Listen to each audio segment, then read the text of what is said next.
Ty máš taký ten pozitívny vzťah k tým mladým, to je super. Strašne, ja to milujem a vlastne preto ja robím,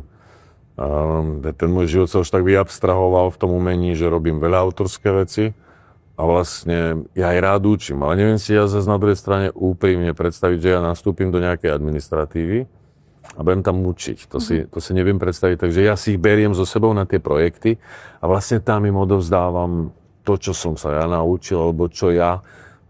verím v seba, že čo ovládam, lebo to bolo, mňa zase tí starí bardi sme sa stretali, to boli také tie fajčiarne, vieš, alebo tie kluby a tam ti vlastne oni rozprávali, sa pilo, oni ti rozprávali to najviac, to, čo ťa zasahovalo, to, čo ťa smerovalo. A to už dnes v podstate, neviem, nechcem nikomu kriviť, ale už ja keď som robil v tých veľkých kamenných divadlách, už vtedy to tam nebolo, takže...